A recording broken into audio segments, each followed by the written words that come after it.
Join me in a word of prayer. The words of our mouths and the meditations of our hearts be acceptable in your sight, O Lord, our rock and our Redeemer. Amen. Now, I'm going to tell you something, but I'm really sure that nobody here has ever done this because you guys are way, way too smart to fall for anything like this. So you got to kind of use your imagination and be in empathy for people who do fall into this. But just consider this as a possibility of things that might happen to other people, never, of course, to any of us here. Think of what it would be like to give a gift to someone only to find out, when they open the gift, that they already have a toaster and they're not going to need another one for like 20 years, because toasters last a long time. Think of what that would be like to have given that gift. You thought your friend would really like a toaster. You went online and checked out to find out what the best toaster was. And you went ahead and got that toaster. And you got the wrapping paper for it. You got the card. And you put it all together. And you gave it to your friend with all sorts of excitement. And your friend takes off all the wrapping paper. And she sees the picture of the toaster on the box. And she doesn't look as thrilled as you think she should look. And then she opens the box and pulls out the toaster, and she says, "A toaster? Oh, wow. Thank you. That's very, very nice of you." And you think, she has a toaster already. Why didn't they check to see her picture? Who doesn't have a toaster? What was I thinking to get a toaster? And then you stand to beat yourself up because you were so silly and stupid. Nobody here has ever done anything like that in your entire life. Because you're all way too smart. I know. But have you ever done anything kind of similar to that? Where there was something that you wanted to do, something you tried to do, you thought it was really going to be cool and successful, and there were plans that you made, but they all kind of fell apart at the last second. You wondered, what was all that about? Why didn't I see that one coming? Why did I not see the path lying ahead? Why was I so blindsided? Well, if you've ever had any experience similar to that, then this story of David is for you. Because here's the deal. David is king.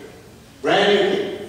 He's had all these battles all over the countryside. He now has the kingdom of Israel finally formed. He even took the city of Jerusalem and made that city the capital of this kingdom of Israel. And now there is peace. And now there is stability for the first time ever for the nation of Israel. And so David thinks to himself, I built for myself a house built out of cedar. But look at God. All God has is this little ark of the covenant, been in tents all the time. I'm going to build God a house fit for our God.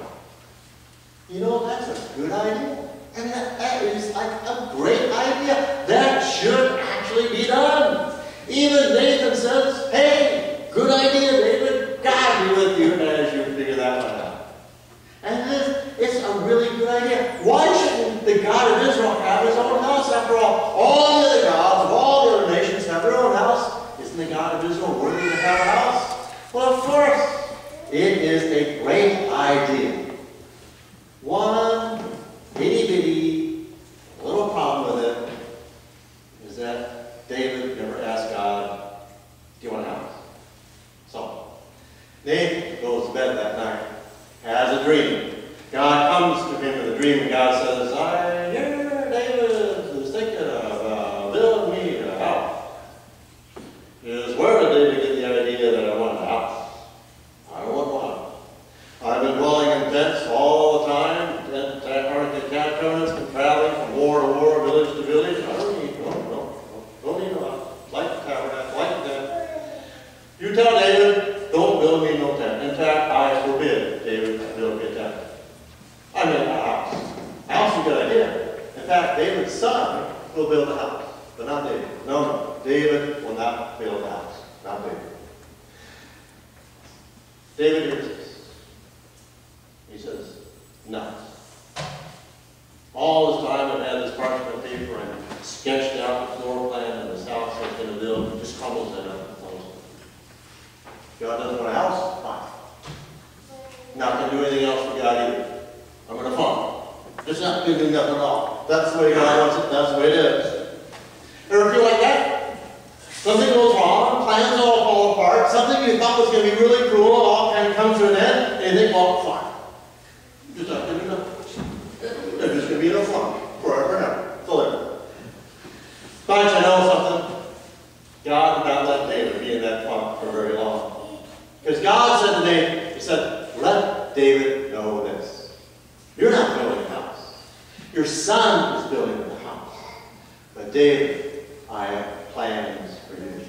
I have something that I want you to do. You're not building me a house for God. What you're going to do is you're going to build me a people for God. You're going to build me a kingdom and a light that's shining on the top of the hill. That light will be so bright and so vibrant that all the nations from all over the place are going to stream to it to see what that light is all about, to see what the love and grace and mercy of God is all about, so that they may also believe in the same God of Israel that you believe in. That's the mission I'm giving to David. Pretty cool mission. Pretty cool vision. And God says to David, one of your descendants will fulfill that vision totally. And we know who that descendant is. Jesus. He's a descendant of David. Jesus fulfilled that vision. I know, some of you may read the exact text and say, I don't see that exactly in the text that we have today. But it's the overarching theme of the Old Testament. That the people of Israel are to be a city on a hill, shining bright, so others may flock to that to see God's love and grace and be filled with that. So David hears this, and now his funk is over, okay? He uncrumbles that parchment paper. He keeps drawing on it from now and then, and he knows he's going to pass this on to his son, who's going to end up building this cool house. Meanwhile, David takes hold of the task that God gives to him, to build a people of God, to build that city shining on a hill. It's quite a grand vision, isn't it? It's quite a grand vision that says there will be no more war, no more conflict, no more toil. There will be a path of righteousness for all of our people and for the world as well. It's a grand, grand vision. So how does that work for us? I mean, all we did was give a toaster to somebody who already had a toaster. Our lives are not going to reach those grand visions of peace for all people throughout the world. That's kind of out of our reach, don't you think? I think that's kind of out of our reach. So let me tell you what I've done the past 5 Saturdays out of 7 Saturdays. So 5 Mondays in the past 7 Saturdays. Last one was last night. For every wedding couple, I say essentially the same thing. Even my 2 daughters, when they got married, I said essentially the same thing. Tell them all about the gifts they're given, the gift of family, the gift of love, the gift of community, the gift of God's presence in their lives, and all that stuff. And at the end of the sermon, I say, now here's the challenge for you. It's not just a marriage between the 2 of you. Here's the challenge for you. Why do you think God has brought the 2 of you together? Why do you think God continues to breathe life in your lungs? Why do you think God continues to have a brilliant new sunrise every morning? What is to be your mission, your purpose, your vision for life? As the 2 of you are married and you blend together your talents and your abilities, what are you to be among your family and friends? I say to them, imagine your 25th wedding anniversary. What do you want your family and friends to say about who you are on that anniversary? And how do you make it so? What is your vision? What has God intended for you? We can ask that of our own selves. How are we to fulfill God's mission and purpose in our lives every single day? With all the talents and abilities that God gives to us, how are we to use those with our families and in our school and in our businesses and where we work and every single day? Now the answer is really basic. The answer is really simple. If you want to know what God wants us to do, it's as simple as it can possibly be. Jesus boils it down to 2 sentences. First sentence, love God above everything else. Second sentence, now love your neighbor as you love yourself. If you want to add a 3rd sentence to that, you can. As Jesus also said, treat others as you would want them to treat you. Jesus said that. Every major religion says that. If you want to add a 4th sentence, you can add a sentence from the Old Testament that says, you are to be a light shining for all people, so they come to you and say, why do you do the things you do? And you can say, well, it's because of my God. And they will be drawn to that. So you can use it as simple. That is as basic and simple as it gets. Easy for all of us to understand. Here's our mission statement as a parish: to be the people of God in this place at this time, exactly now, not 10 years down the road, not when we learn enough about the Bible, not nothing like that. Today, right here, right now, we are the people of God. Right here, right now, we're with. This is what God has done for us. The mission statement is simple. The difficulty, of course, is fulfilling it out. How do you carry that one out? Because you know full well that there are going to be days when we give somebody a toaster, and they don't want a toaster because they already have it.